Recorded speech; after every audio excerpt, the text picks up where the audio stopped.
Hi, it is a lovely day in Chicago today. It is my fourth week of retirement, and I didn't realize retirement was going to involve a whole lot of running. I've either been running because I'm training for a marathon, or I've been chasing down and whacking fuzzy yellow balls on the tennis court. Um, it's it has been a little tiring, and I need a nap. Thankfully, I now have time to do that. So, today I want to talk about how I got to a point from a financial perspective where I thought I had enough that I could call it a career, that the numbers looked good. Um, Now, as a little bit of a background on me, for those of you who don't really know me, I have lived and worked in the US for centuries now, figuratively, obviously. Now, for someone from my generation, the 401k has pretty much replaced the role of a pension in retirement. Now, I have never been the most natural of savers in that in my younger years, my natural tendency with money was really more to spend it than to save it. My sisters have been far better at it than I have been. But what has really helped me towards saving and or contributing to my 401k is the set it and forget it method.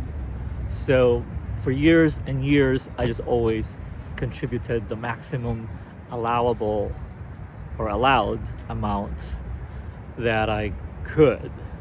My thinking being that if I didn't see the money, I never thought about spending it.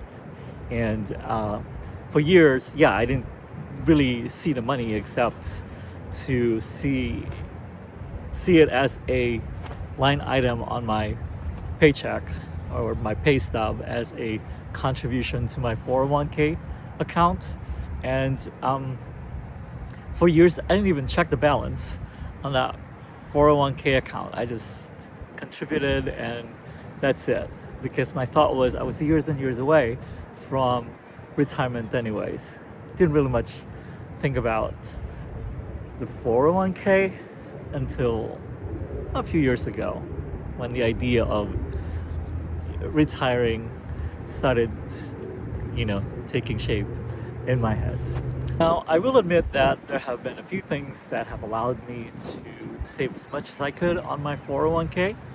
The main one being that I never had a family to raise, right? No kids to save for that needed to go to college. Only had a cat. And definitely did not need to go to college. And also, my lifestyle has been more on the practical side than luxury oriented.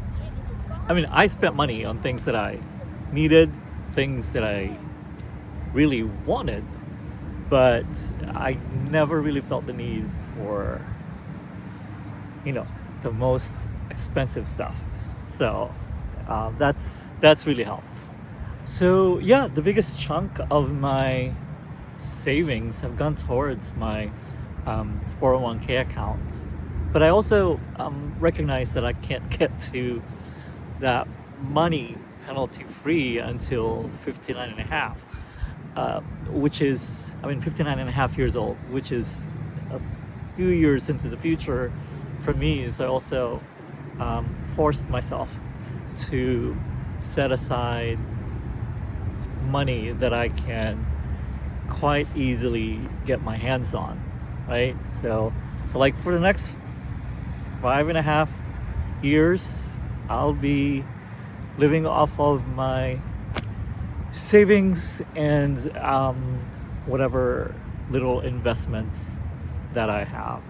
So yeah, I've not really done anything spectacular, right, that allowed me to get to this point. I don't think I've done anything that others themselves cannot do if they want to retire as early as I did.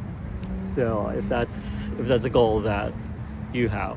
So, all right. So I think this has been a pretty long video.